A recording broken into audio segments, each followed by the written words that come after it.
Shalom, Israel. This is Israelite School University of Practical Knowledge. Started on 1 West, 125th Street, Harlem, New York. We are led by the amazing Commander General YAHANNA. This is the I.S.U.P.K Wednesday law class. So we're going to get to what's the law, and we're going to figure out that, our so-called religious leaders and the church and the establishment really don't follow the Bible like they claim they do, or how they say they love the Lord, right? Um, First, I want to start off with Psalms 147 and 19. Salaki for the tardiness of the class. Make sure we have time.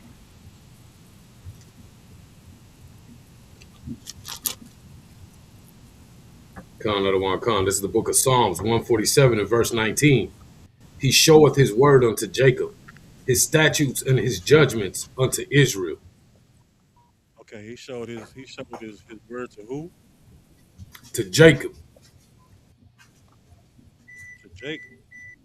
And so, as everybody, the Lord's favorite people, the Lord's chosen people is Jacob. Which his name was changed to Israel. All right. So when his words uh, that he told to Jacob, you know what I'm saying? Like he dealt with this group of people. All right. Read that again. He showeth his word unto Jacob, his statutes and his judgments unto Israel. So his statutes and his judgments he showed to Israel. Nobody else. All right.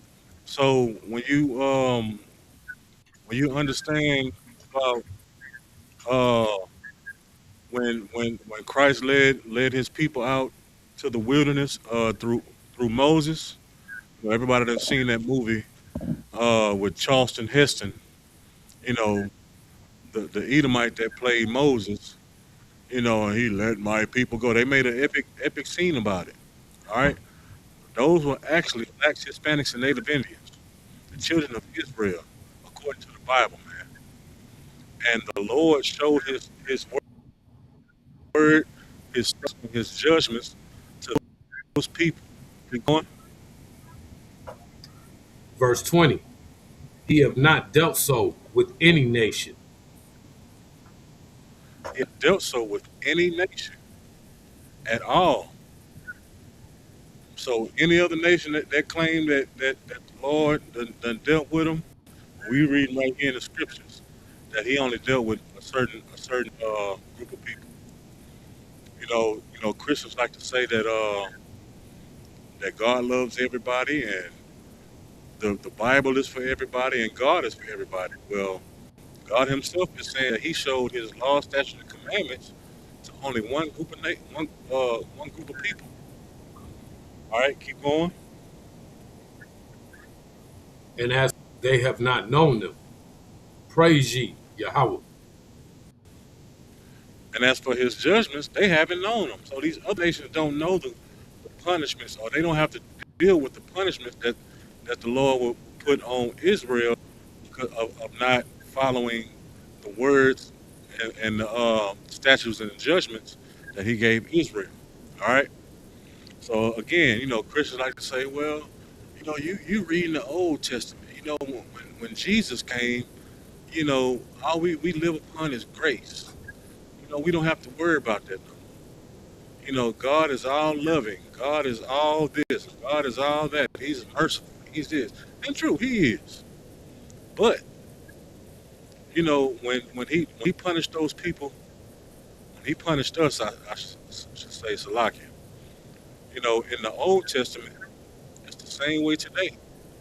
But Christ is our mediator to where we don't get destroyed like we did, back then. Give me Malachi 3:6. Hey, Salaki, sir, real quick, if I may. It's heavy what you're bringing out because I remember being in the Christian church as a child, and the pastor used to tell us to pray for peace in Israel. And then, now growing Right. up, being a grown man and being in this truth, I understand that the reason that church was so successful is because he had taken a bag from Israel, you know? And then when you read the curses and Deuteronomy, it's so plain that these people out here are not the people from the book. Right. And they say pray for peace, but then the New Testament they also love. You know, uh, Christ say he didn't come down here to send peace. He come down here with a sword. He come down here to put uh uh just paraphrasing enmity between uh the father and the son, the mother and the daughter. All right. So don't think that when Christ come back that it's gonna be all gummy bears and cotton candy and hugs and kisses and everything. Nah, it's wartime when he come back. The scripture said that his vision is gonna be dipped in blood. All right. So You said Malachi and the what, sir? same way with 3 and 6. Oh, so like, So the same way that that we have to follow the law, statutes, and commandments back then, it's the same way today. All right. So like we can drop that Malachi 3 and 6. I'm gonna just go straight to the point. We probably do two subjects that today. So let me get where is it? Exodus.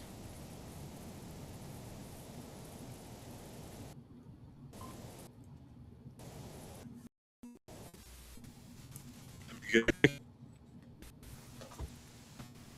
up to 20. Exodus chapter 20, and we're gonna start at verse 2. All right. So found out I want. what we about to read now is uh, what is famously called the Ten Commandments. All right. Everybody have either heard or read or seen a picture of those two stones that the Lord gave Moses on Mount Sinai in the wilderness to the Israelites when they was led out of Egypt. The Ten Commandments. A lot of people say, well, if I don't live by anything, I live by the Ten Commandments. We're finna find out how true you are. All right, No, sir. This is the book. because Oh, so like, uh, I've read it's like my bad. I've read these before and I've seen people's actions, and a lot of Christians really don't follow the Ten Commandments like they say they do. All right. Yeah, go ahead and start at verse 2. found out I want to come. This is the book of Exodus, chapter 20 and verse 2. I am the Lord that brought thee out of the land of Egypt, out of the house of bondage. Verse 3. Thou shalt All right. have no other God. All right, Salaki. So here again, the Lord is talking to the people that He led out of Egypt, out of the house of bondage. All right, those same Israelites, those same Jews that Charleston Heston played. All right, he had the staff, and they had a nice orchestral piece played behind him. Let my people go. All right, so the Lord has given these statutes and judgments of His word to these people again, like that, like we read in Psalms 147. All right, keep going. Thou shalt have no other gods before me. Thou shalt have no. We're gonna start right there. Thou shalt have no other gods before me. Now, you would think that Christians would not have any other gods before them. But what do Christians celebrate around December? What do they celebrate? Christmas. They celebrate Christmas. That's one. Actually, Christmas is about several different deities that they celebrate or even worship. We'll get to that in a second. So what is another one that they celebrate that's coming up real soon? They they get these pastel colored suits and dresses, these loud colored dresses and everything. They put on their Sunday best. They go Easter egg. Well, I gave it to you. They go hunting for egg. What is that called? Easter. All right. What one that just passed? I call it the makeups and breakups because if you don't buy your woman no gift on this day, she gonna leave you and go to her work Well, bay.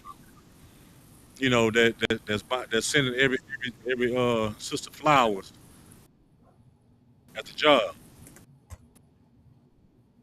That's Valentine's Day.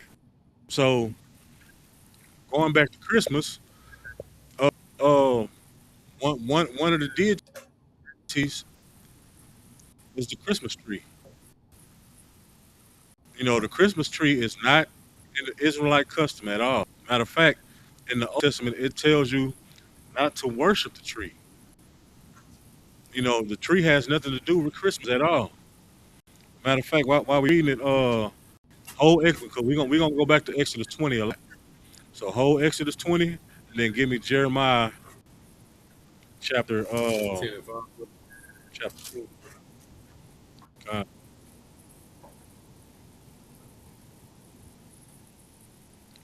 start This is the start at book of Jeremiah, chapter 10. Con, start at Salaki, 3. sir? I couldn't. Con, I don't want con. This is the book of Jeremiah, chapter 10 and verse 3. For the customs of the people are in vain. For one cutteth the tree out of the fork of the hands of the workman with the axe. All right, so people Verse hold on.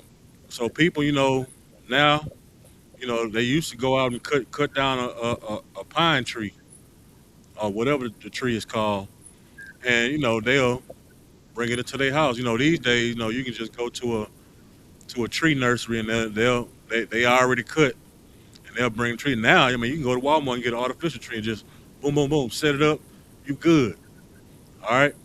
So this is back in the Old Testament. All right, keep going. verse 4.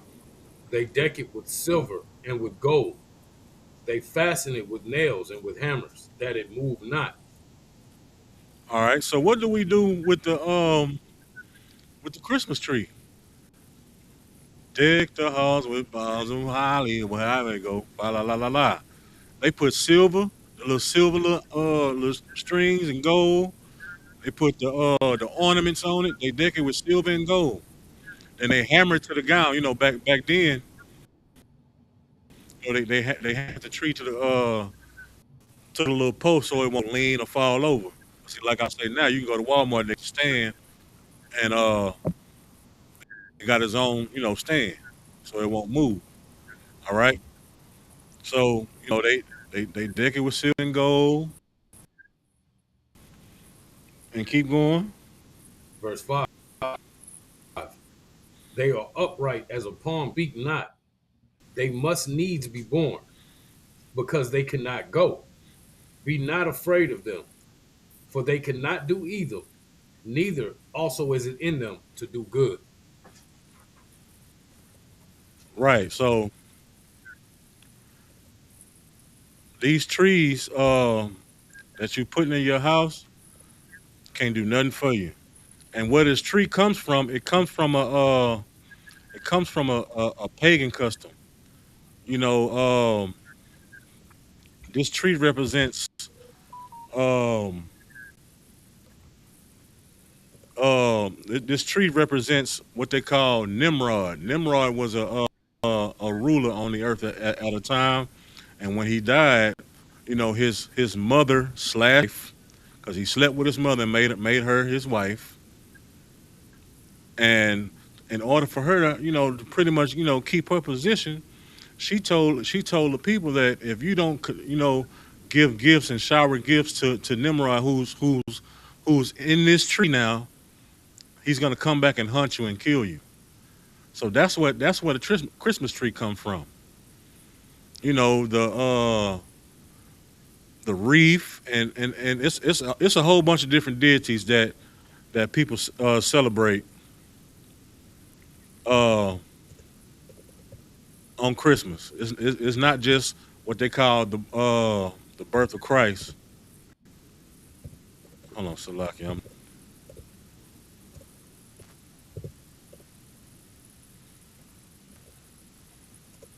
Yeah, so Christmas is just one of these things. So when it says, "Thou shalt have no other gods before me," well, you didn't put that Christmas tree and everything else before the Most High. You know, Easter is not in the Bible. You know, I've never. If you can show me one, I've never seen an Easter a bunny or a rabbit that lays eggs, and that bunny or that rabbit represents a pagan deity of they call it the god of fertility. All right, so that's another deity that you were worshiping at that time. All right, so like I'm updating the title because I seen.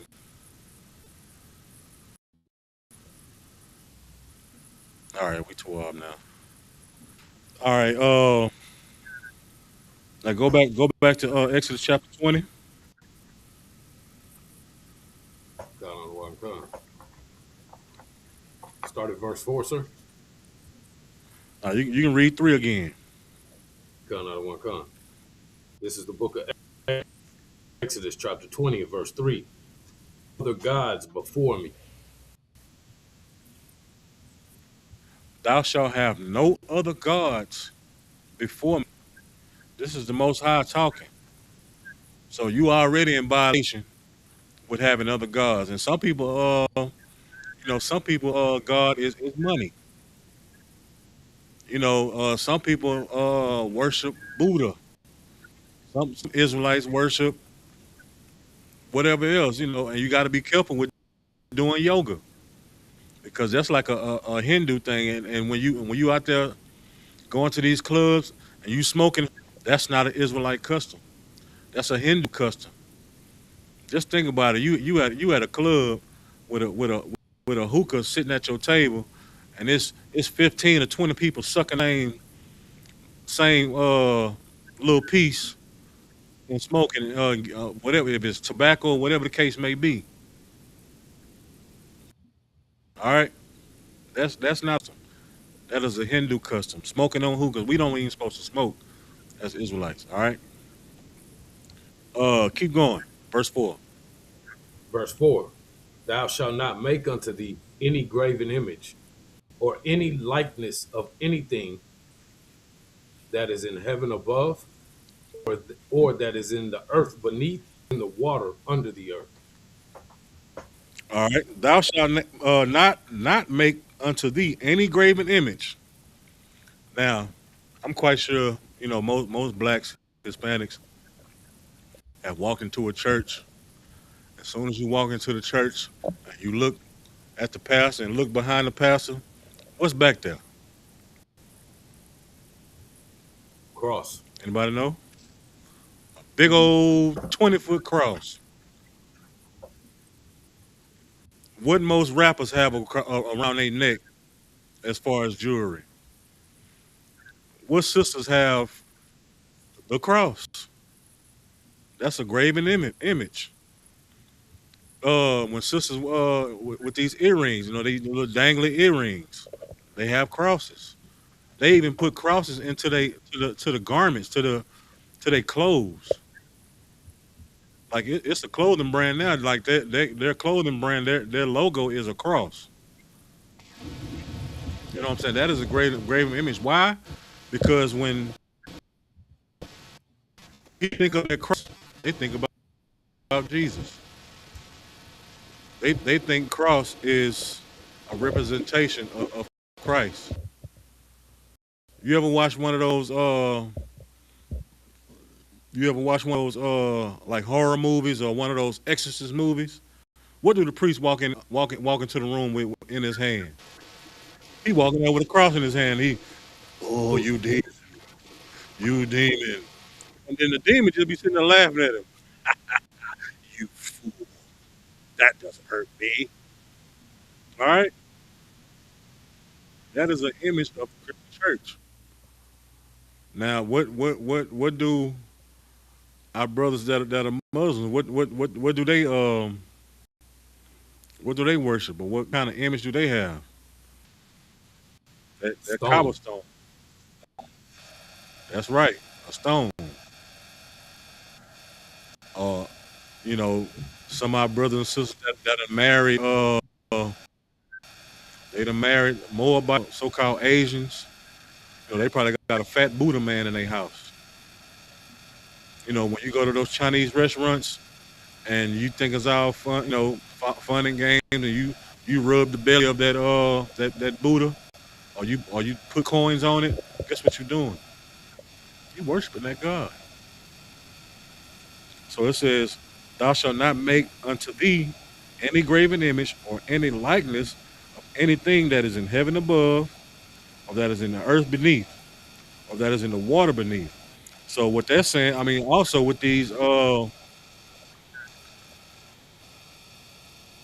they say that these zodiac signs. A lot of people, you know, pay attention to these zodiac signs. A lot of people got their zodiac sign tattooed on them. People got two big old fish tattooed on their back for Pisces. They got stuff on their wrists. Cancer, Taurus, all that stuff. You're not supposed to make any graven image, anything in heaven above. Everybody got angel wings. What else everybody got? The prayer hands. Every gangster, every hood got some praying hands on their body somewhere. They got a cross on their body somewhere. All right. Uh, keep going. Verse 5. Thou shalt not bow to them, nor serve them. Thy God am a jealous God, visiting The Lord, the iniquity of the fathers upon the children. the Lord said He what?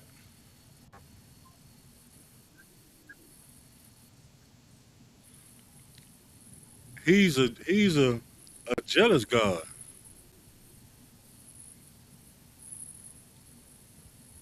The sister says, so did He get hung from a tree first, and then they nailed Him to a cross? When they say tree, sis, it's the same thing because it was wood. The wood came from a tree. All right.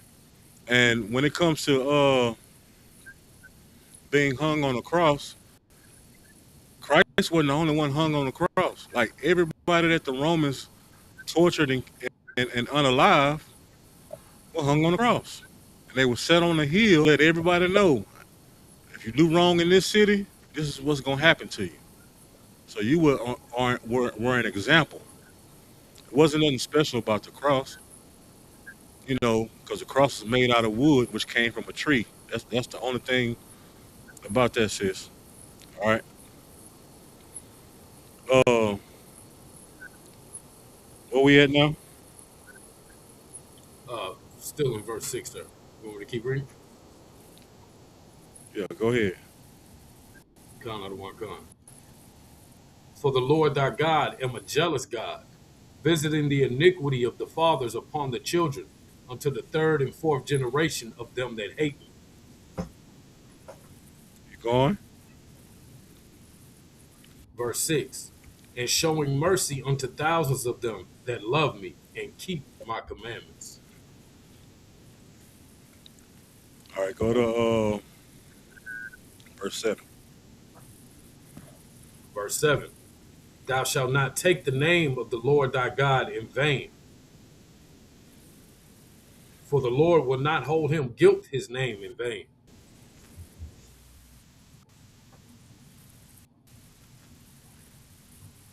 All right, so the Lord thy God in vain. Anybody know what vain means?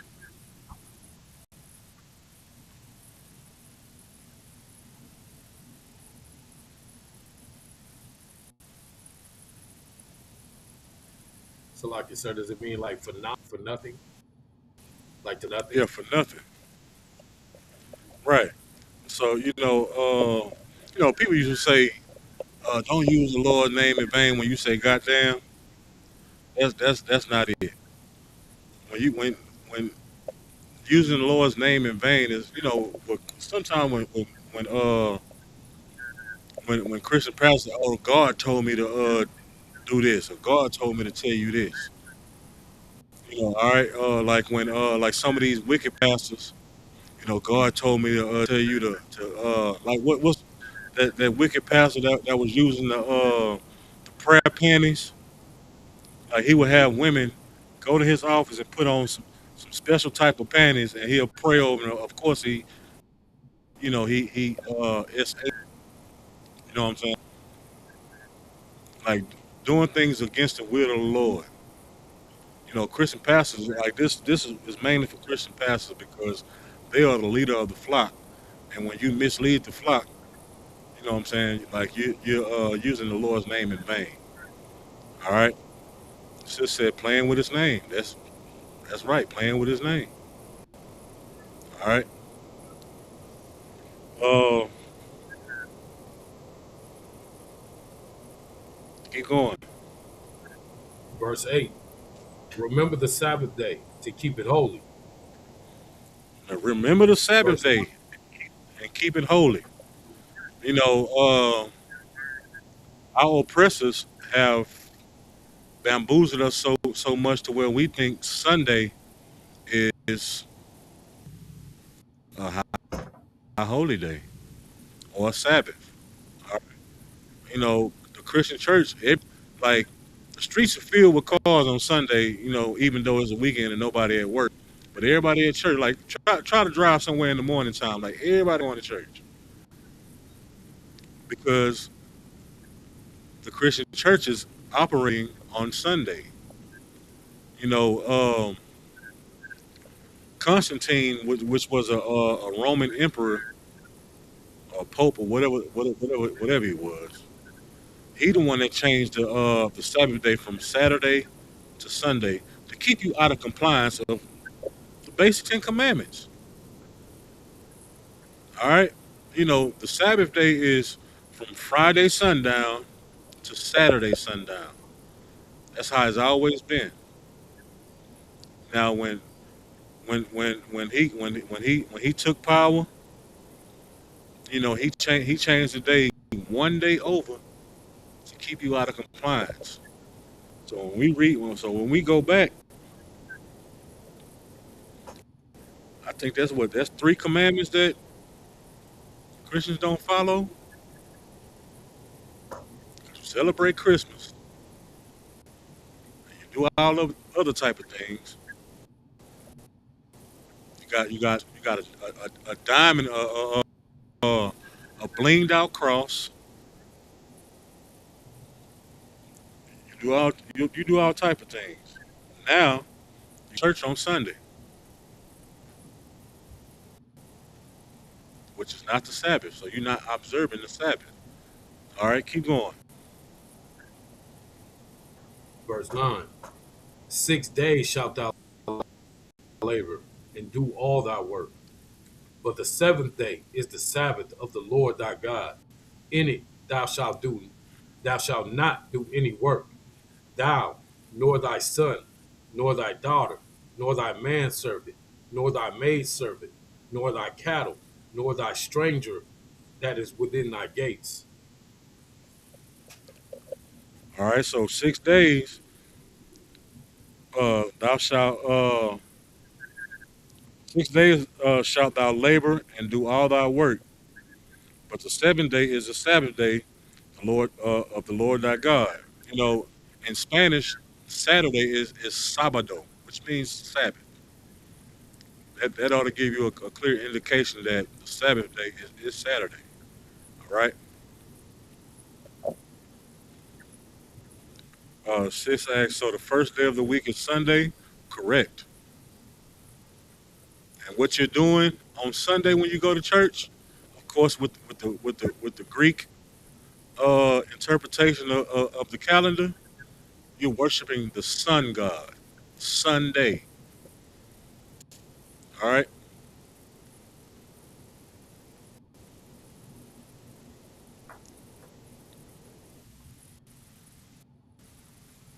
Sis asked, what are mood stuff like mood rings? I will get back with you on that, sis. I know they do have what they call yoni crystals. Now these yoni crystals, I've seen people. Oh, I got bad energy. Especially sisters. Oh, I got bad energy. They rub these rocks or these stones, and I've seen somebody at my old slavery. They put them by their box. They put these stones by their box for whatever reason. So you're definitely counting on these stones to heal you in some type of way, or get you spiritually sound, or whatever the case may be, versus observing the Most High. So that's having another God before the Lord. All right, all right. Drop down to drop down to verse 12. Come. Verse 12. Honor thy father and thy mother, that thy days may be long upon the land which the Lord thy God giveth thee. All right, honor thy father and thy mother. All right, who knows what that means? Does that mean doing what your mom and daddy tell you to do?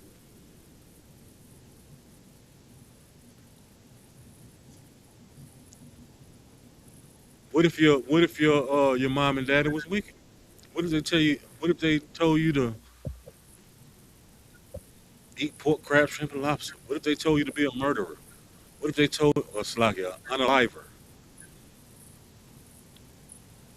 What if your family, were wicked altogether? All right. Sister said respect, obeying to an extent, yes.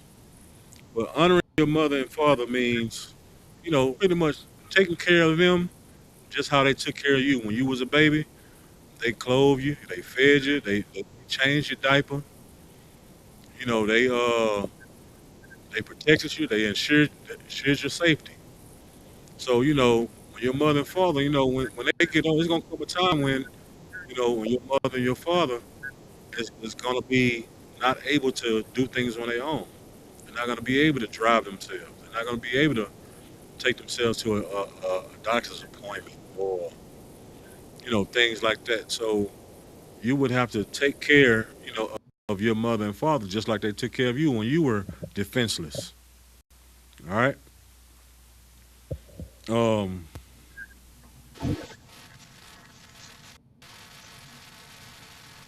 so honor thy mother and father, that thy days may be long upon the land that God given thee. So you honor your mother and father. You gonna live a long time. Then when you have kids, your kids will take care of you. 'Cause, you got a lot of people out here that they despise their parents. Maybe because they disciplined them too harshly when they were younger. They abandoned them, especially like with men. Like a lot of men don't care for their fathers because either they weren't in their life, either the man chose not to be in their life, or the mother gave this false story about their father. So they don't care for them. So if something happened to them, they don't care. A lot of rappers, they make they lyrics off of this. My daddy wasn't in my life, so that's why I'm a gangster. Blah blah blah blah blah. All right. Some mothers don't know how to be mothers because their mother wasn't a mother. All right. You know, Now we having, well, we've been having babies, but now it's at an all-time high now. You 11, 12, 13 years old, and you a mother. All right.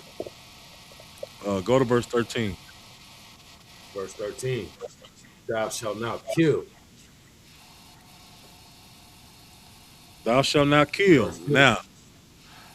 Now, thou shalt not kill. I want to give this to Christians that they don't kill, but I can't. And the translation of thou shalt not kill in the original text it means thou. So Christians, you know, God loves everybody. All people are God's children, including our oppressor, the white man. So the the gang that dress up in white sheets, they Christians. They got Christian churches. They're Christians. And guess what they did in their time and still doing it today? They unalived. So you can't give them that one. Of course, some people don't have no problem with not unaliving, but as a whole, since we're talking about Christianity, unalivers. But my grandpa ain't never unalive nobody in his life. Blah blah this and blah. But some people, you don't have to. Sometimes you don't have to physically unalive somebody. You could have been messy. You could have said something to somebody that made them mad, and they went and killed somebody else. All right. Women had got that bad. Yeah, he touched me on my butt. Your big brother ain't having it, so he go ride and he down the whole street.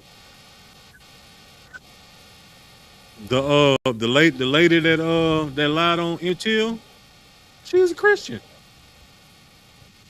She was a Christian. Got that man mutilated, and I'm talking about mutilated beyond recognition. And then on her deathbed, what, 40, 50 years later, what she say? Oop, I lied. He didn't do that to me.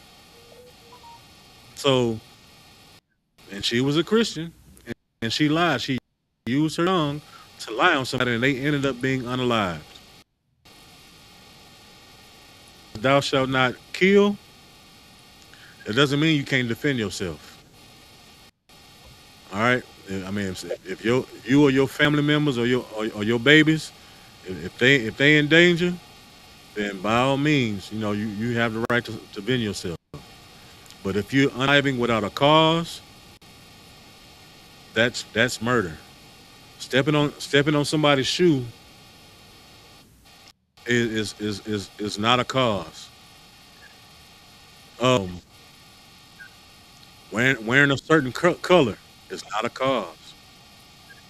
Being a different skin color is not a cause. All right. That's a lock you, sir, if I may. Uh, yeah. Go ahead. Uh, it's crazy to me, how they pitted us against each other, right? So let's say you never even committed murder, but you got hatred in your Right. heart towards your brother, you already a murderer. I got that precept right here. That's 1 John 3:15. Whosoever hateth his brother is a Go ahead. murderer. And ye know that no murderer hath Right. eternal life abiding in him. So, even if you ain't never picked up a gun and killed your brother, if you got hatred in your heart towards your people, you already a murderer. And that's what America, and our oppressor has done a great job at doing is pitting us against each other. So even like I said, even if you haven't, outright committed a murder, you still doing it every day just because your brother or feel about your own brethren. Like in our communities now, man, it's difficult, you know, living a life because especially if you're young. I mean, I know as to this, what I'm saying, being from California, you couldn't wear certain colors certain way places. You know what I'm saying? I remember, my grandfather on my mother's side, my mom's from California, she's from Compton. So I remember going to California when this was back in in the 90s. I ain't gonna tell you my age. All right, but this Michael Jordan was playing. So I had this Chicago Bulls unit on, and so we go to my grandfather house. I meet know taking with my cousins, and everything. We about to go somewhere, and they was looking at me like, man, you want to take that off? I'm like, well, man, it's Michael Jordan, man, it's the Bulls. What you mean? They was like, you can't wear it. I was like, I'm from Houston, so I'm oblivious to it because like we didn't really have gangs like that in Houston like that. Not as heavy as it is out there. So I'm like, man, it's the Bulls. I mean, I'm not gang banging. They were like, nah, we not going. You can't go. And I'm like, oh, that's messed up. So I had to end up changing just to go, hang with my Chicago, right? Like you can't go on a different street from 63rd or you're not from 69th. Like, you can't go down that street because our oppressors have put so much of a stumbling block in our way to where we don't even recognize that that is a very divisive tool like against us to to kill ourselves, to knock our own existence off. I watched this video about this KKK leader. He was up in the Midwest somewhere. And he said, "Man, we don't have to kill black people no more. All we got to do is load up our trucks and dump a bunch of guns and drugs in the middle of the street, and they gonna do what they say." Man, he kind of with himself. He kind of chuckled and laughed. Like, man, that's crazy. All right, we're gonna go to verse 14. Con, con. Verse 14. Thou shalt not commit adultery.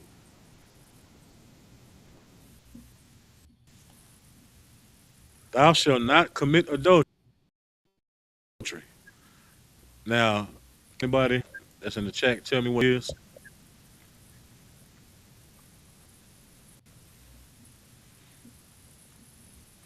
I think we got a little delay, but for time's sake, I'll just go ahead and answer it.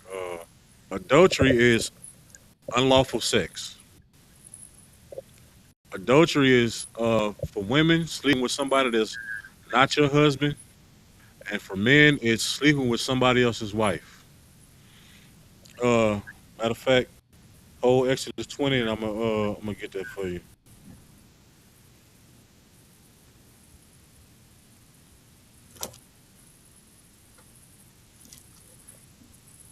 Let's go to Leviticus chapter 20.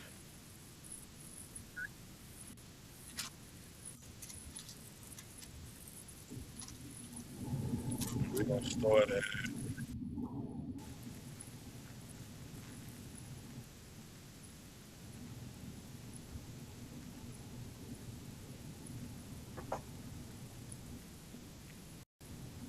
uh, let's start at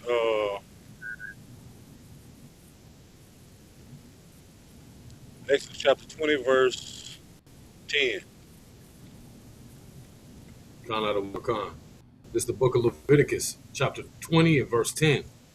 A man that committeth adultery with another man's wife, and he that committeth adultery with his neighbor's wife, and the adulteress shall surely be put to death. All right, it says, and the man that committed adultery with another man's wife, even he that committed adultery with his neighbor's wife, the adulterer and the adulteress shall surely be put to death. So, uh, a man when he commits adultery, he sleeps with another man's wife. So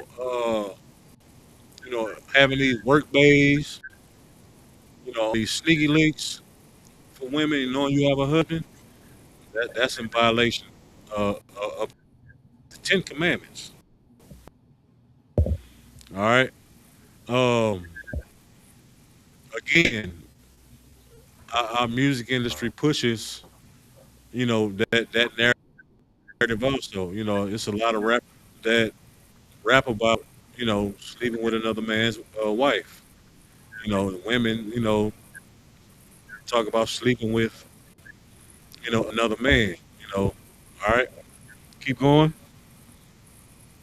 So like it. Hold on. I'm trying to find the part with the woman.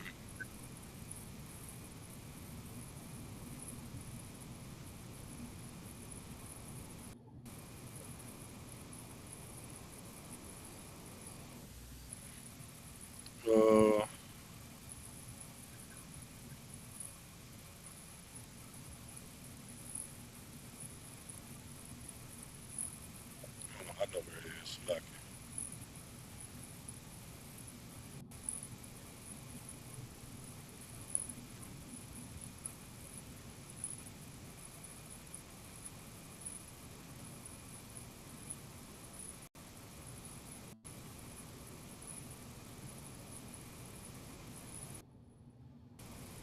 all right, I'll find it a little bit later. But we get the concept about adultery.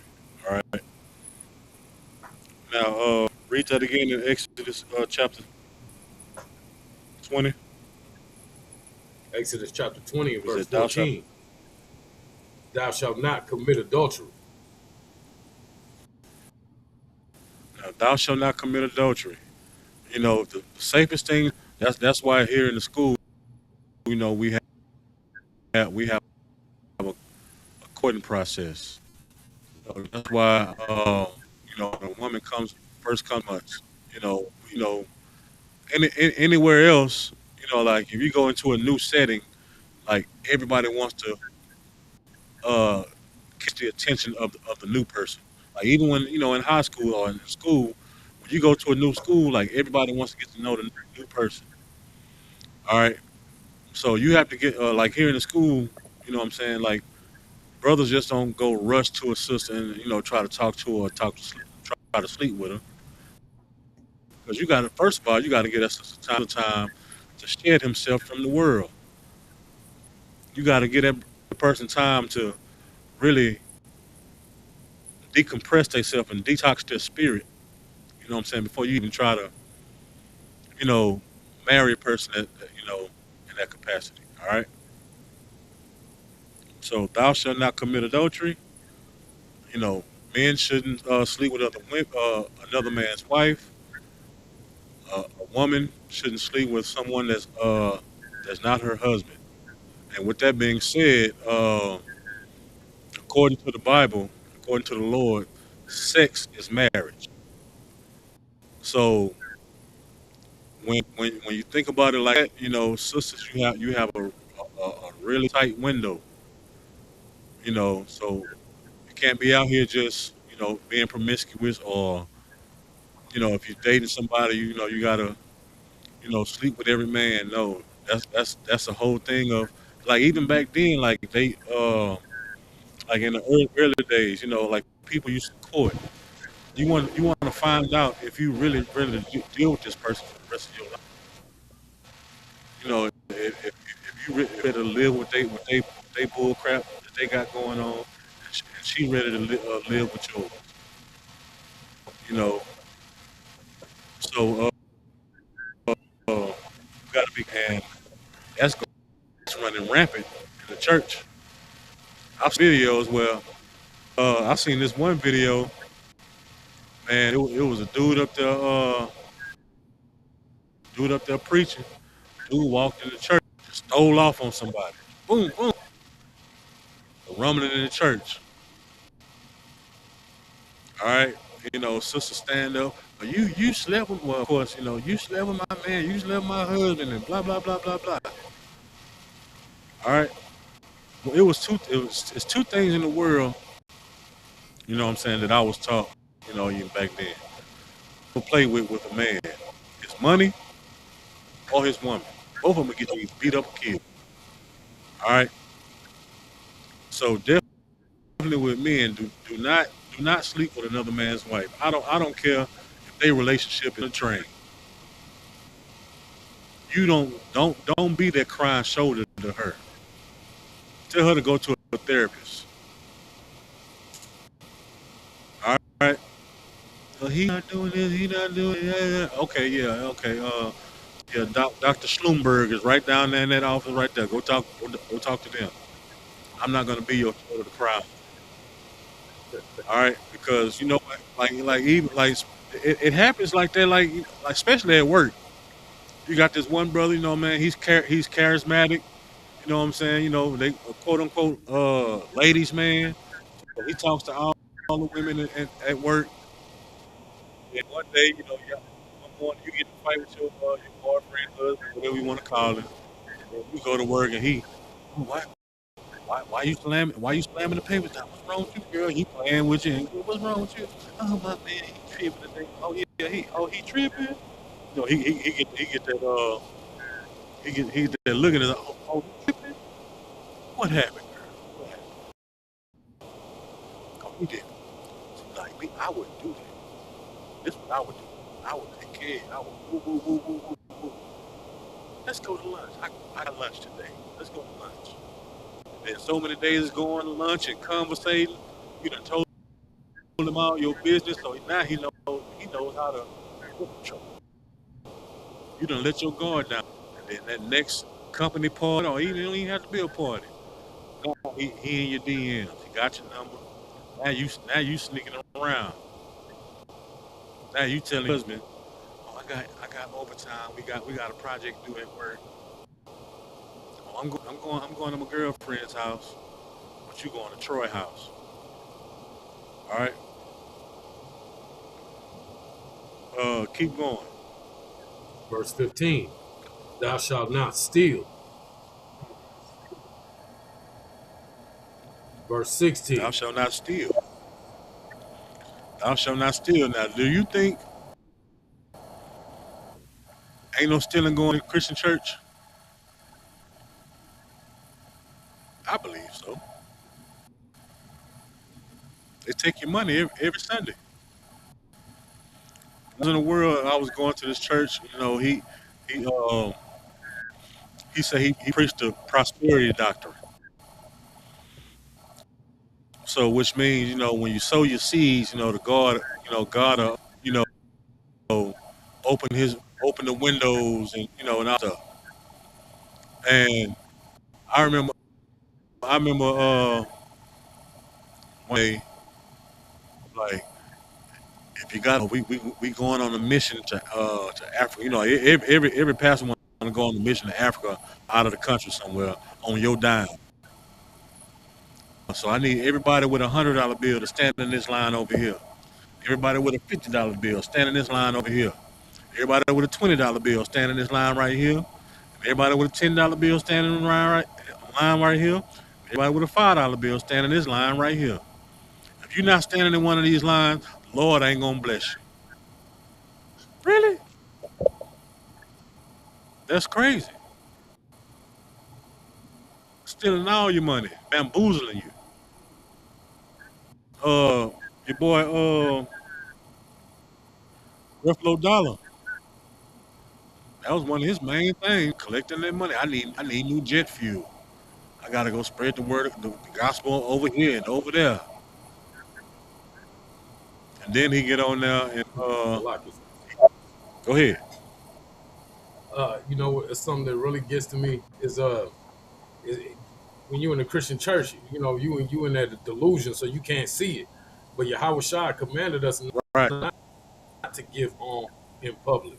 But they play, people walk up there and put their name on it. You know what I'm saying? You write your name right, on your tithe. That yeah, goes directly against Matthew 6:2. right. And grandma, she giving her whole social security check away to pastor. So She giving it Gone. away. Pastors, the biggest thieves. And what was your boy? Yeah, your boy. About to go, locked the doors. He held you. He held his church captive. They didn't give him no money. If that's not stealing, First of all, that's kidnapping. He said, lock the doors. Lock the doors. Until we get my goal, y'all ain't leaving. That's extortion. All right. Uh,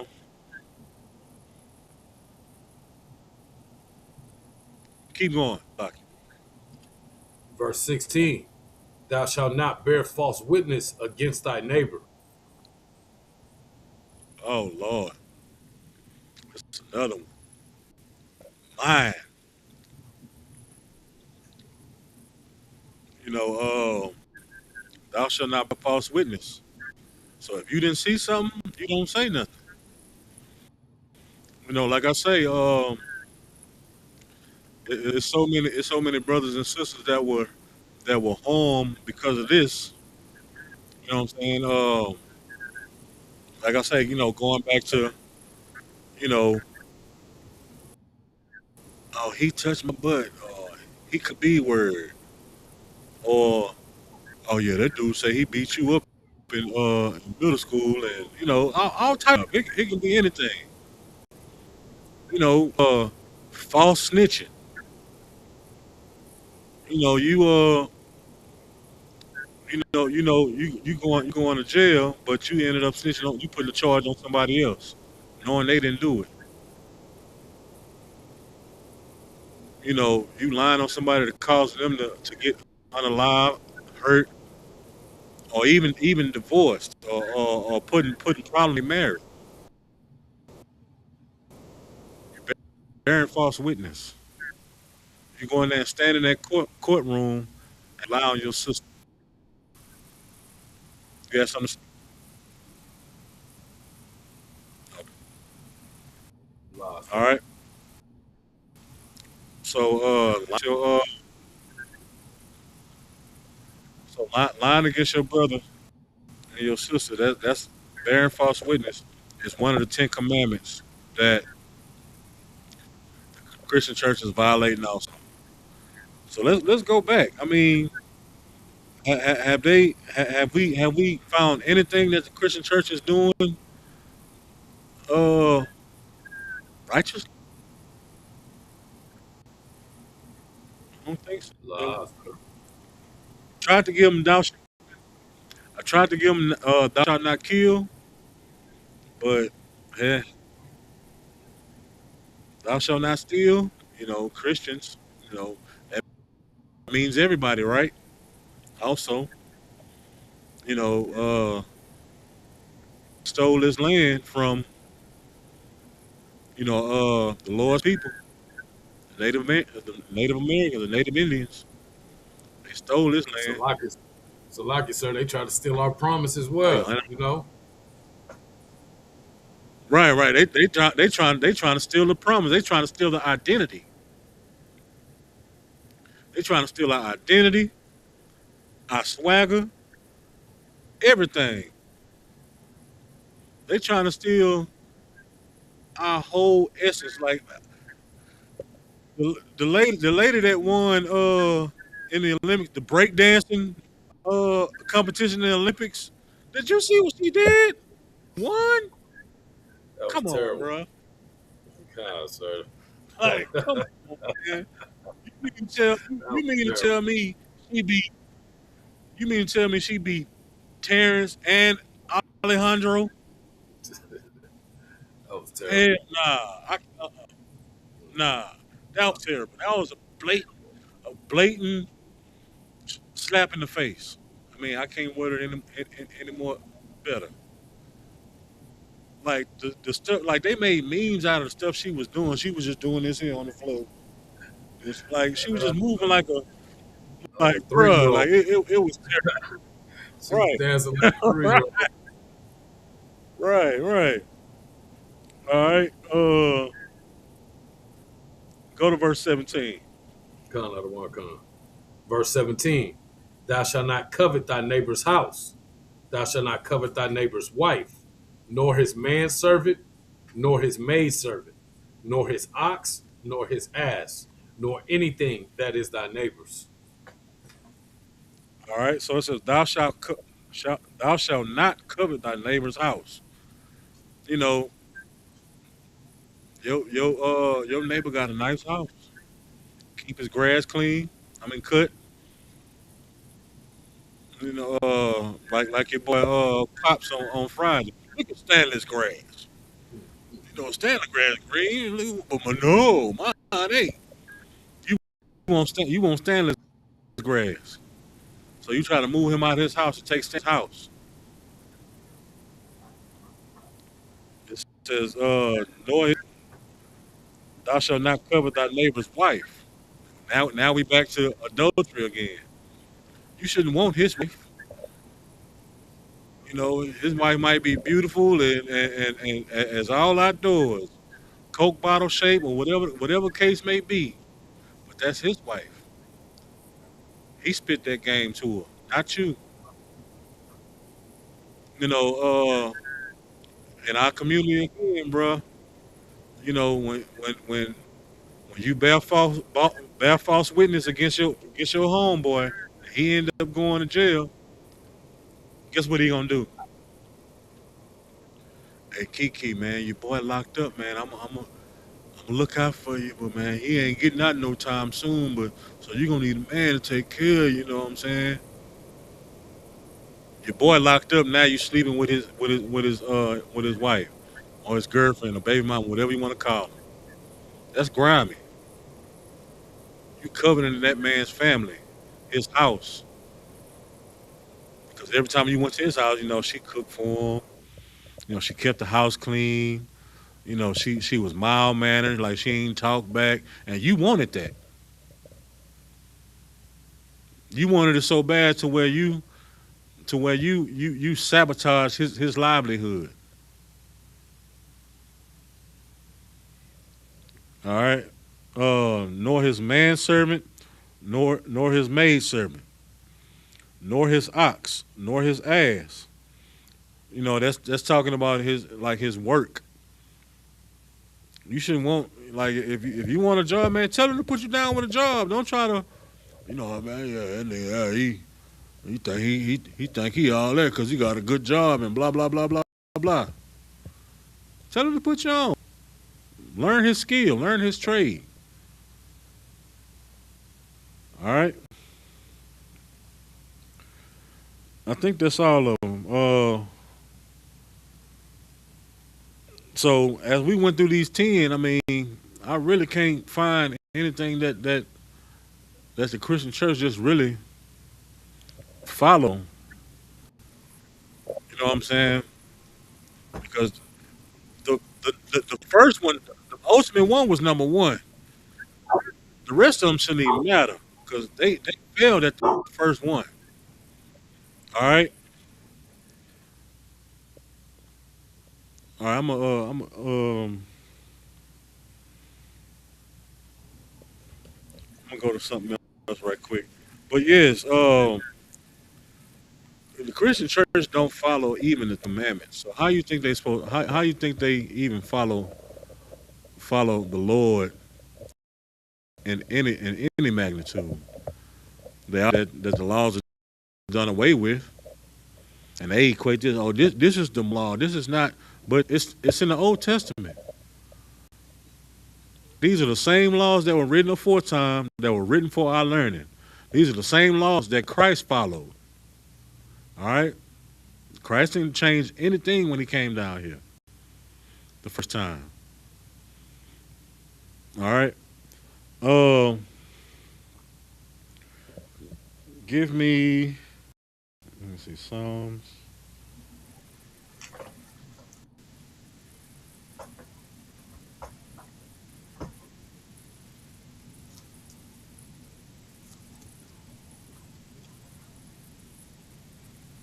All right. So with that being said, you have to instill this into your children.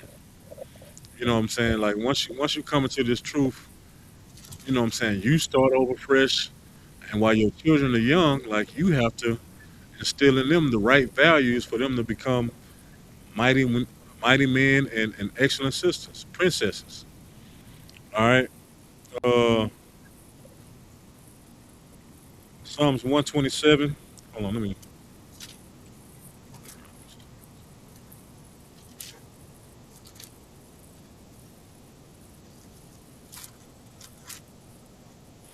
give me Deuteronomy chapter 6 and verse 7. Come on, come. All right. We're gonna talk about how to righteously raise your children. Right? This is the book of Deuteronomy, chapter 6, verse 7.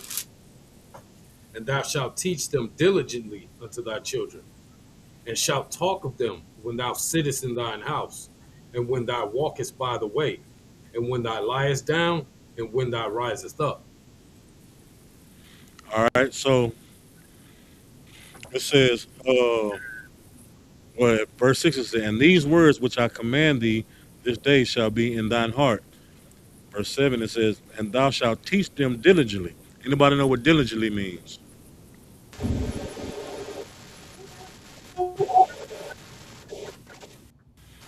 All right, diligently means like with great enthusiasm.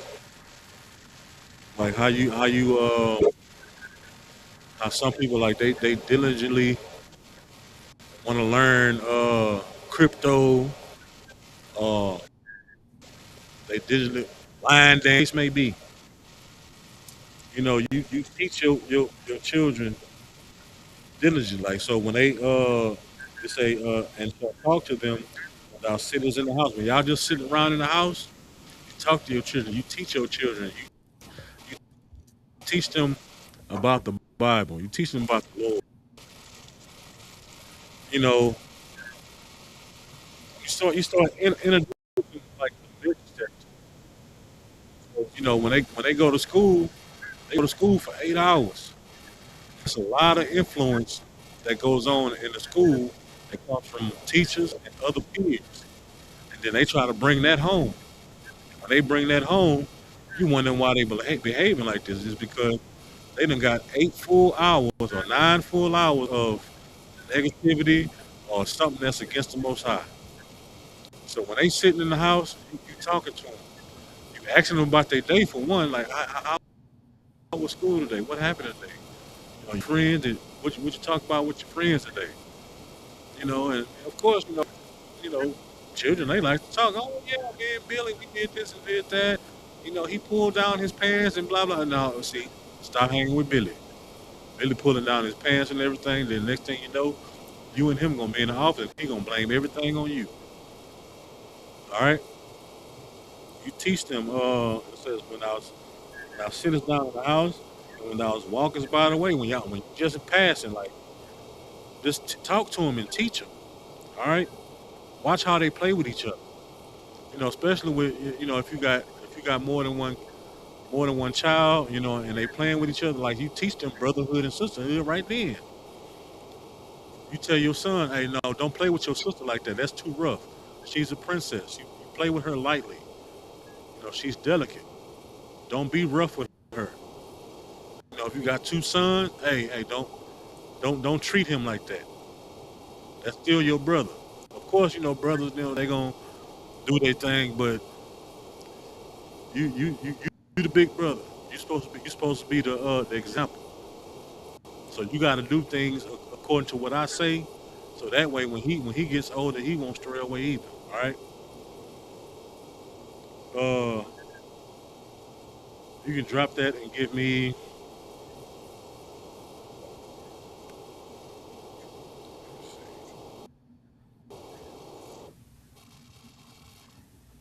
If you got to say, I can anytime. Just let me know. Um, Give me Proverbs. Give me Proverbs 22:6. We're not gonna be long on this subject. I know we got some excellent parents in the this is the UPK. book of Proverbs, chapter 22, and verse 6. Train up a child in the way he should go, and when he is old, he will not depart from it. All right. Train up a child in the way he should go. And when he old, he will not depart from it. So you got to start early, children, teaching them and training them. You know what I'm saying? You got to take that tablet out their face sometimes. You got to let them interact with people, with yourself, because it's a lot of parents. You know what I'm saying? Like it start off as a baby, and when that baby gets to crying, and what you do? You stick a pacifier in their mouth just to shut them up. So so your headache won't be bigger. When they get older, ah, ah, ah, ah, ah, you stick that phone or that tablet in their face, and that raise them up. Then when they get older, they get to destroying stuff in the house. Now you buy them that PlayStation or something just to shut them up and get them out your face. And the older you get, the pacifier changes. Mm. Come that PlayStation to that bike or that cycle to that car to whatever else, and then after a while, you know that and it end up like how rich silver spoon Edomites are. They got all the best toys, they got all the best material things, but they don't know how to interact. I remember it was a this a little bit. Go ahead. Oh no, I'm in after sir. All right, no sweat. Uh, it was a this is about a few years ago. It was this rich, wealthy Edomite that committed a crime. I think he unalived somebody. The judge said that he didn't know any better because, of course, he was acquitted of all the charges because he had money. But he didn't know any better. He didn't know right from wrong. And this was a probably a 11, 12-year old child, maybe 14, that didn't know right from wrong. But they expected Trayvon Martin to know right from wrong, and he was unalive. All right, all right, go ahead. What you were saying is deep because if you really stop to think about it, it's like because broken and destroyed. You know what I'm saying? From a youth up, because we didn't get that love, I guess, from our mother and father. Like you say, they would just cram stuff in our face to keep us occupied. We grow up and we try to Right, fill that gap with all these different material things, women, drugs. You know what I'm saying? We instantly right. and it's never gonna work. Right. You know what I'm saying? Like that's why this Proverbs 22:6 is very important. We gotta train our child up so when they grow up, you know what I'm saying, they won't depart from your teachings. All right, they'll know right from wrong.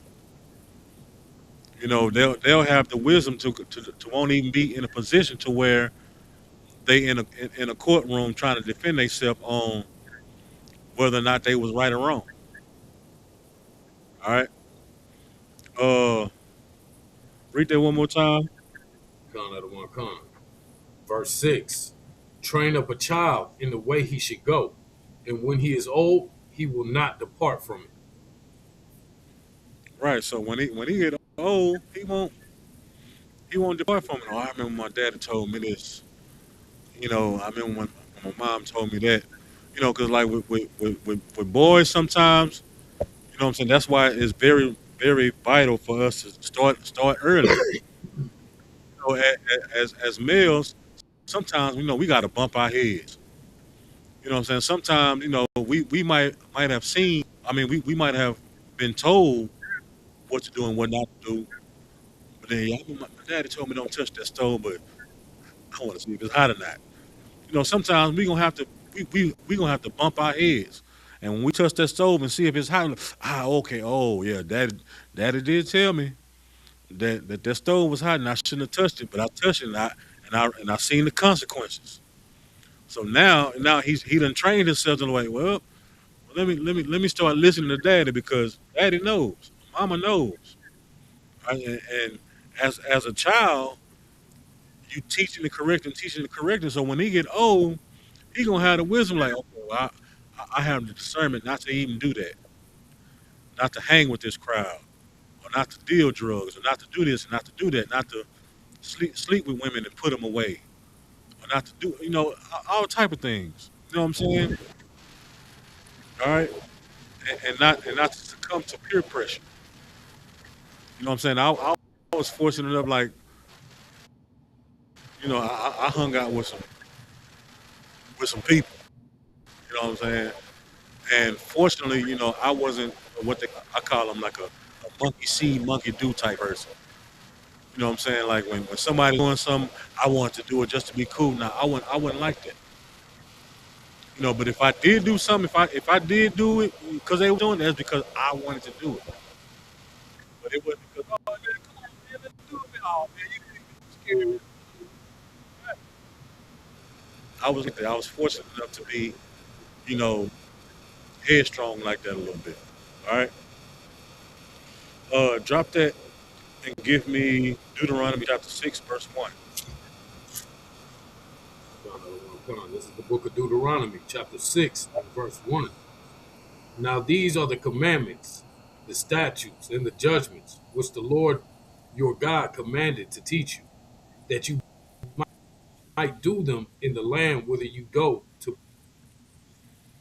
Go ahead. Verse 2. That you mightest fear the Lord thy God, to keep all his statutes and his commandments, which I command thee, thy son's sons, all the days of thy life, and that thy days may be prolonged. All right. It says, Slack, read that one more time. I just got there. Con of the one con. This is the book of Deuteronomy, chapter 6, and verse 2.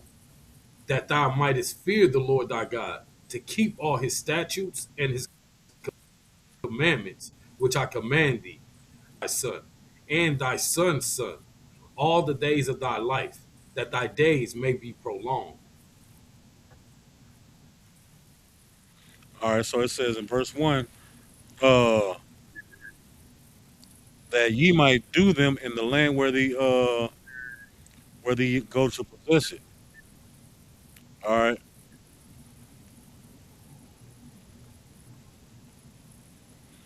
All right. So it says, so that thou mightest fear the Lord thy God, to keep his statutes and his judgments that I command thee this day, and thy sons. So when the Lord teach you these laws, statutes, commandments, you're supposed to teach your sons. And when you teach your sons gonna teach their sons, and your son's gonna teach their sons. That's how you. That's how you create what they call. I'll just make up something. Generational obedience or generational righteousness. That's how you teach your family. You know how to obey the Lord, because it says, uh, all the days of thy life, and that thy days may be prolonged. You know what I'm saying? So you'll kill that curse where all the men in your family die at a young age. You know what I'm saying? Because you done taught your son how to live righteously according to the Lord, and he done taught his sons the same thing, and on, so on and so forth. Now you got a whole family or a generation of men uh, that dedicated their life to the Lord. All right, and then of course they teach their daughters the same thing. To where they won't fall into unrighteous men. You know what I'm saying? They won't become bitter women. They'll become loving and nurturing mothers. Like how they grew up. In the household they were in. All right. Give me Proverbs 29 and 12.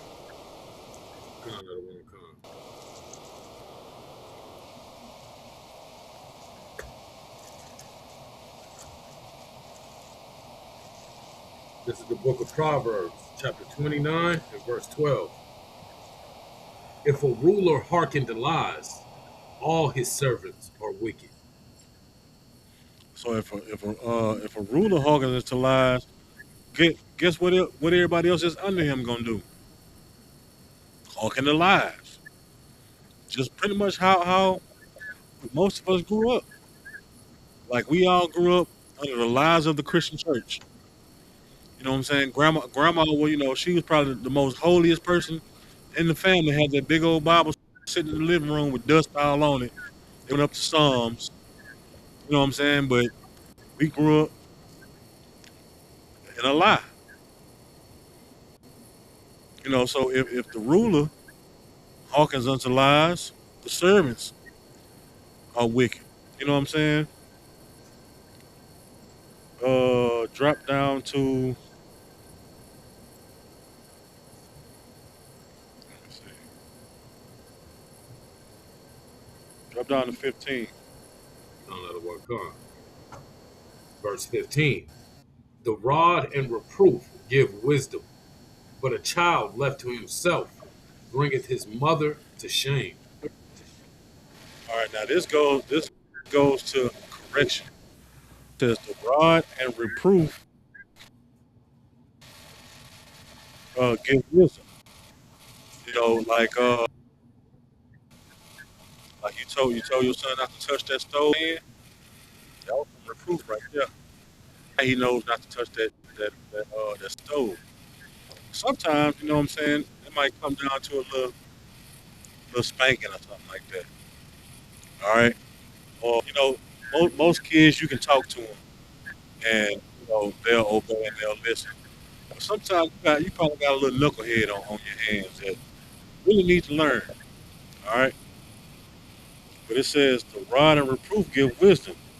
You know, so when you give wisdom on that first instance, they should have the wisdom not to ever do it again. All right. Now we're gonna go to 22 and 15. No, no, no, okay. Proverbs The book 22 of, and 15. this is the book of Proverbs, chapter 22, and verse 15. Foolishness is bound in the heart of a child, but the rod of correction shall drive it far from him. Right. So foolishness is bound in the heart of a child. A child, I mean, they just having fun. When you tell that they call them the terrible twos. The terrible twos. The 2 year old they getting into everything. That they walking stir down. They tall enough to reach. So now they go to the table and they trying to pull everything off the table, and you tell them, hey, don't pull it off the table. They looking back at you like, I'm about to pull this off. I know what you're telling me, but I'm about to pull this off. Why? You know what I'm saying? And then they laugh at it. You know what I'm saying? They pull everything off the table, break everything. And then you go give them a little pop pop. Now they know that, hey, when I tell you to do something, don't do it. But it's gonna be trial and error all over because they terrible twos. They man, look, that's one of them ages. That's why they call it terrible two. They trial and error on everything. They pushing the gas on everything. All right, but it says, but the rod of correction shall drive it far from them. All right, so that means you still a little discipline on them. And like I say, not every child you know need a pop pop. Some of them like some brothers or some sisters, they can just look at their kid like, and then they strike fear in them, and I ain't doing it. My daddy just looked at me like he was about to tap my head. I'm good. But I was one of those children. I need a little rod of correction. You know what I'm saying? I need a little pop or something like that. I need a whooping. You know what I'm saying? Because the older I get, the stronger I get. So the little pop didn't hurt no more. So now I had to get a little something, you know, worthwhile. All right. Drop that and give me Proverbs 23 and 13. I'm gonna try to blaze through it so we can get there. This is the book of Proverbs, chapter 23, verse 15. My son, if thine heart be wise, my heart shall rejoice, even mine. Oh, 23 and 13. What I said? I'm Salak. Oh, 20. This is the book of Proverbs, chapter 23 and 13. Withhold not correction from the child. If thou beatest him with the rod, he shall not die. Uh-oh. First it says, withhold not correction from the child. So when your child do something wrong, correct them. Don't just sit there and, oh, that was so cute. You know, uh, it's hard for women to do it sometimes because they're not the natural correctors or the natural disciplinarians, in the family. They supposed to love, nurture, and so on and so forth. So like in single parent homes, like you see parent, like especially now, you see parents trying to be the child's best friend, and that never works because it confuses the child. You loving the child, you doing this with the child, and you just, oh, this is my baby, this is my baby, this is my baby. But then when it's time to, no, no, you shouldn't do that, and blah blah, the child looking at you like, man, you just hugged and kissed me 20 minutes ago. Like, I'm not finna. And so they push the envelope. You love them so much to where you don't want to, you know, spank them or whatever. But like, like mothers, like some mothers now these days, like I see a lot of videos to where like the child is like doing something bad. Like I seen one, you know, little boy, he cussing everybody out. He walking like he walking, and the women they just crazy. Well, look at him. But when man get older, if you can correct that, man gonna, hey, look, man gonna run the house. He gonna run like how he want to run it. All right. But when that father's not in the house, you know what I'm saying, that correction kind of dwindles down. I'm not saying all mothers is like this. But there's some mothers out there that do that. All right. I'm just talking about the structure on how it's supposed to. All right. So it says, hold not correction from the child. It says, for if thou beatest him, he shall not die. So that, man, if you give your child a spanking, he ain't gonna die. He gonna be all right. But these days, CPS, you know, I don't know who CPS in the agenda for everybody. You can't even scream at your child no more. So your child can go in Walmart and tear the whole store up, and you can't do nothing about it. At least not publicly, because you going to jail. But then your child never learns because you know we're raised in a society where our oppressors don't discipline their children. So we're coming up on their way of raising children. Just talk to them. Just talk to them. Yeah, that's fine. You can talk to them. Like I say, some children they listen and they correct themselves. But some of us, just like how the Most High say, the tribe of Judah is, we are a stiff-necked people. So it's gonna take some correction, and some correction, and more correction. All right. So, Laki, I got a precept to go with that one you just brought out, sir. Go ahead. It's the book of Proverbs, chapter 13 and verse 24.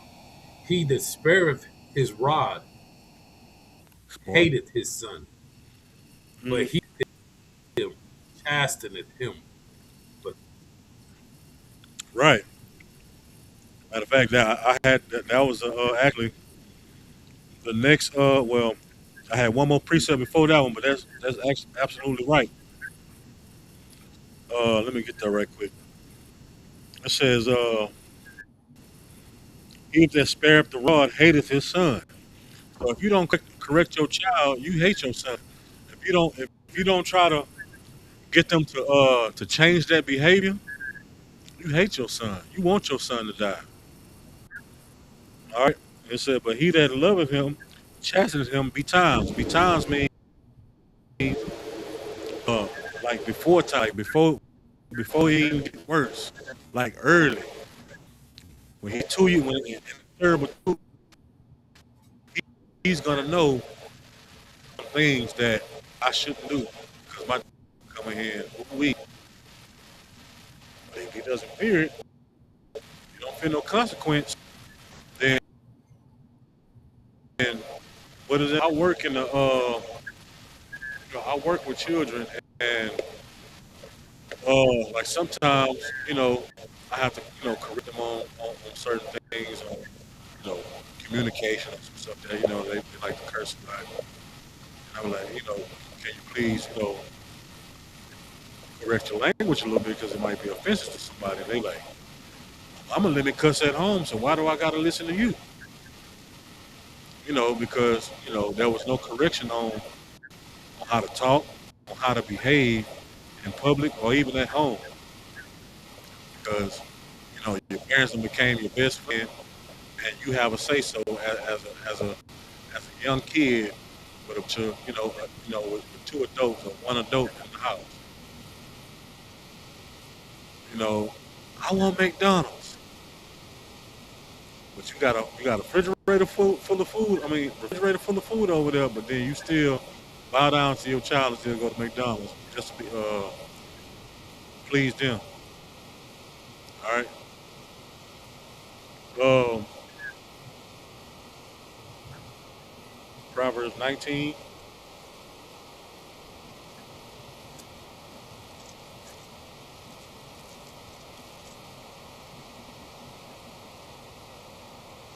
Oh no. Yeah. No, we can drop that. Yeah, I got a few more scriptures that I can bring out, but I just want to just bring out that as far as like raising your children, man, like to raise them up in this truth righteously. You know what I'm Mm. saying? Like to kind of I ain't gonna say necessarily go back to the old school ways, but like to raise your child with the Bible. You know what I'm saying? And correction is the key. You know what I'm saying? Of course, with correction, that goes with the notes too. So, when the brother brought out, if you chasten your son, that means you love him. I'm just paraphrasing. That's the same way with us. You know what I'm saying? The Lord chastens who He loves. That's why we in the predicament that we in now. That's why our apostle still got his foot on our neck because why? We failed to obey God. We can't even get the Ten Commandments right. No, it's 600 something laws. We can't follow all that. We don't really have to. You just gotta listen to what you know what pertains to you, and that's what the Christian church is failing at. Teaching the Bible the correct way. And you got generations on top of generations on top of generations of Israelites that don't know how to serve the Lord correctly. They don't even know that Sunday is the wrong day to observe the Sabbath. They don't even know if the Christmas tree is a pagan deity. Of course, they done heard about not eating pork and stuff like that, but they equate that to being Muslim. But it's right here in King James Bible. All right. Uh, with that, I'm gonna end it right there. Of course, like I said, I got precepts. I'd like to thank everybody that tuned in. Look at the chat. A couple people chimed in. Shout out to Trooper Pathwala for reading for me today. We got young man. Shout out to the young man Simeon, Sister Kana. We got Sister CC. from BMT. I call that Big Mosquito, Texas.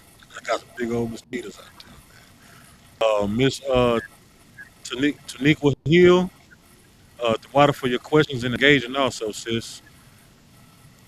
Sister Dasha Ra, whenever you bring that chicken, I got you. I grill it for you, sis. Who else we got in here? Auntie Coco, shout out to you. Uh, Brother Marcus Jarrell, shout out to you from Big Mosquito, Texas. And who else we got? Oh, Kwadashi Allah, Shalom Lord Christ out. King Denny, or Dennis, Salaki, shout out to you. And Sister RJ, Spring, Texas. I know I hear Officer Gabo telling you to come to class. Man, come on to the school. Uh, yeah, we're gonna be here tomorrow. I might cook tomorrow. But that, pay your attention to the word of the Lord, I.S.U.P.K.com. Um, Passover's coming up. We are about 3 weeks out now. Pay your Passover fees. Uh, it's gonna be at the VH Ranch, man. Y'all just come out and celebrate the Lord's sanctioned holiday. And this is like, if you've been to college before, this is like Israelite homecoming. You know what I'm saying? It's like, they got the rodeo going on right now in Houston.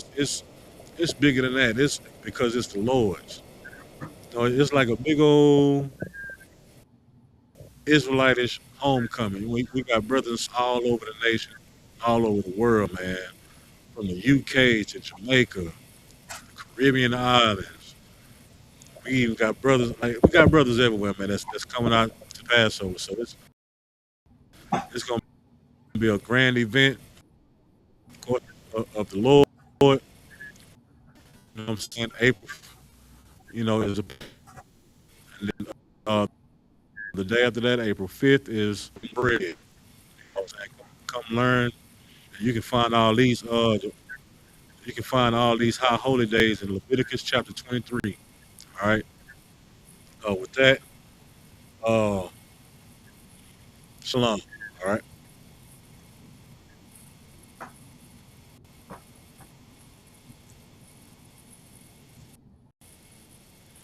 Water again, Papa. Shalom, Lord Christ.